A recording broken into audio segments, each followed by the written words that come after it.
Salam sejahtera, terima kasih karena bersama dengan saya di Nazilin Unity Channel.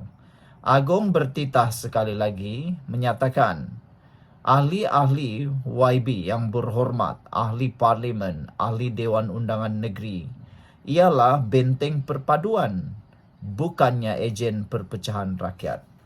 Apabila Ketua Duli Yang Maha Mulia di Pertuan Agong berbicara, bertitah seperti ini, kita sangat menyambut baik. YB sepatutnya membawa perpaduan kepada rakyat, bukannya membawa perpecahan.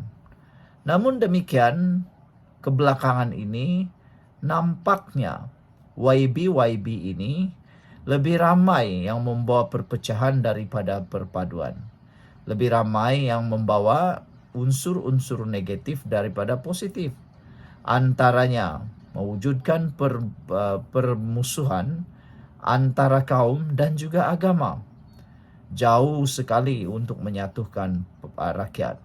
Ada YB yang sanggup menggunakan, sanggup menunggang bangsa, keturunan, kaum, dan agama. Semata-mata mahu meraih undi, semata-mata mahu menjatuhkan satu pihak yang lain. Mereka sepatutnya adalah benteng perpaduan, membawa perpaduan, bahkan menggalakkan perpaduan dalam kalangan rakyat, tanpa mengira kaum, bangsa, agama, dan lokasi sesebuah negeri itu. Malangnya, makin hari makin teruk beberapa orang YB ini, yang mana makin hari makin membawa perpecahan. Kononnya mereka lah yang terpaling, kononnya mereka lah yang terpaling kaum, terpaling agamawan, dan terpalinglah berjuang. Tapi rupa-rupanya mereka lah yang terpaling perpecahan. Itu sebabnya Ketua Duli Yang Maha Mulia di Pertuan Agong bertitah, YB adalah benteng perpaduan dan bukan ejen benteng perpaduan dan bukan ejen perpecahan rakyat. Yang di Pertuan Agong, Sultan Ibrahim mengingatkan ahli parlimen bahwa Dewan Rakyat adalah dewan yang mulia untuk membahaskan perkara-perkara yang berkepentingan awam. Dalam titah perasmian parlimen hari ini, Sultan Ibrahim menegaskan bahwa ia bukan tempat untuk bertegang urat, memaki hamun, atau menabur fitnah. Tapi kadang-kadang YB ini macam budak sekolah tadika. Lain dicakap, lain dibuat. Dah ditegur berkali-kali, masih buat juga. Tengoklah esok macam mana. Adakah bertegang urat itu sudah berhenti? Memaki hamun itu sudah berhenti? Atau sanggup juga menabur fitnah dalam Dewan Rakyat? Titah Baginda yang di Pertuan Agong, ahli-ahli yang berhormat YB hendaklah menjadi benteng perpaduan negara dan bukannya ejen perpecahan rakyat. Justru hentikan tindakan bermain politik atas setiap isu dan jangan hanya mementingkan parti atau kelompok sendiri sahaja. Titah Seri Paduka Baginda di Dewan Rakyat hari ini. Menurut Seri Paduka, berdasarkan pemerhatian Baginda dalam persidangan Dewan tahun lepas, ahli-ahli Dewan kini telah banyak berubah dan menunjukkan sikap yang lebih sopan. Kenyataan itu disambut dengan tepukan gemuruh, tahniah kepada semua. Namun begitu, ada juga segelintir yang sukar untuk membuang tabiat yang lama. Tidak perlu saya senaraikan perangai buruk tersebut kerana saya percaya setiap ahli sedar dan tahu bagaimana untuk menjaga tingkah laku masing-masing titah Baginda. Sultan Ibrahim juga bertitah Baginda menghargai peranan semua pemimpin dalam mengekalkan kestabilan politik kerana ia telah menyumbang kepada kemakmuran ekonomi dan sosial negara. Semasa sidang parlimen pada Februari lalu, Yang di Pertuan Agong juga memberikan peringatan serupa dan kebenaran kepada Speaker Dewan Rakyat dan Presiden Dewan Negara untuk menggantung anggota yang berperilaku tidak sopan hingga 14 hari. Pada bulan Januari lalu, anggota Parlimen Machang, Wan Ahmad Faisal Wan Ahmad Kamal digantung selama 6 bulan setelah merujuk kepada surat layang berhubung tuduhan yang tidak disahkan terhadap kaki tangan awam di bawah jabatan Perdana Menteri. Speaker Dewan Rakyat Johari Abdul kemudian mempertahankan keputusannya pada sidang Oktober di mana Wan Ahmad Faisal juga dilarang duduk di galeri. Bulan berikutnya yaitu pada November, seorang lagi ahli parlimen pembangkang diperintahkan untuk meninggalkan Dewan Rakyat setelah berlaku pertikaman lidah berhubung penggunaan bahasa Cina pada papan tanda.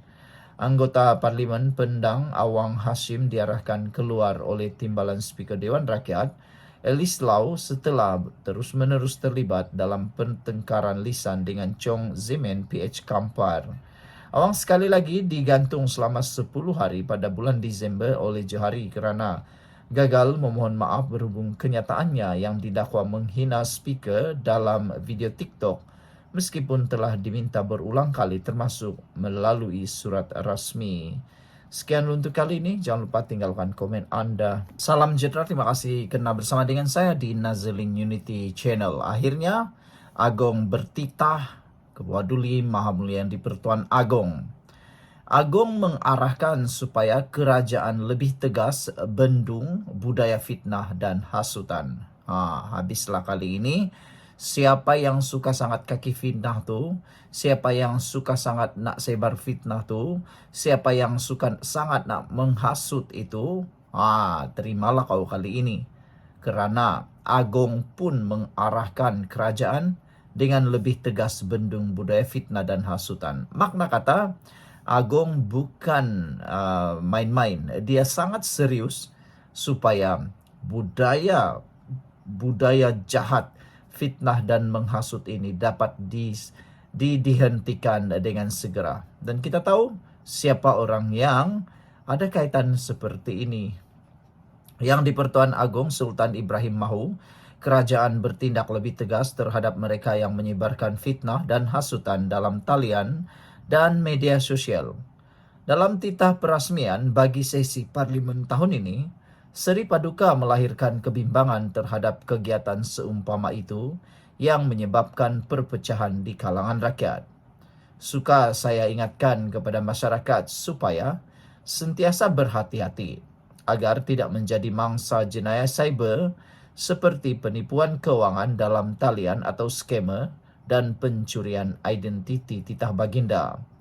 Saya juga merasa bimbang dengan budaya fitnah dan hasutan di dalam talian dan media sosial yang menyebabkan rakyat keliru, bermusuhan dan berpecah belah titah baginda lagi. Saya juga ingin mengingatkan orang ramai supaya berhati-hati dalam talian agar tidak menjadi mangsa jenayah cyber seperti penipuan dan kecurian dalam talian. Oleh itu, kerajaan perlu tegas dalam membendung budaya ini dan bersikap proaktif untuk memberikan maklumat yang betul dan dipercayai titah Sultan Iskandar. Saudara-saudara sekalian, bagaimana pula pendapat anda untuk titah Kebawah Duli Yang Maha Mulia di Pertuan Agong ini? Secara pribadi, saya sangat menyambut dengan hati penuh gembira titah Kebawah Duli Yang Maha Mulia di Pertuan Agong ini. Karena sejak akhir-akhir ini, bukan saja netizen, bukan saja rakyat biasa yang menyedari perkara ini, tetapi orang terutamanya Agong pun sedar tentang budaya fitnah dan hasutan ini. Saudara-saudara sekalian, budaya memfitnah dan hasutan ini sepatutnya tidak jadi amalan. Tetapi ada beberapa parti politik itu seringkali dikaitkan dengan hasutan dan juga fitnah. Terkini, beberapa pemimpin daripada parti pembangkang didapati dengan sengaja memfitnah orang. Kalau pemimpin pun selalu suka buat fitnah, agak-agaknya para pengikut pun bagaimana pula. Kalau guru kencing berdiri, anak murid kancing berlari-lari ganti-ganti. Bagaimana pula dengan bidang politik? Saudara-saudara sekalian, amatlah kita kehendaki supaya kerajaan lebih tegas bak titah Kebawah Duli Yang Maha Mulia di Pertuan Agong supaya kerajaan lebih tegas bendung budaya fitnah. Netizen mahu supaya hukuman memfitnah bukan sekadar membayar denda tetapi dipenjarakan, dipecat dan juga diarah untuk dirotan. Sekian dulu untuk kali ini. Jangan lupa tinggalkan komen Anda.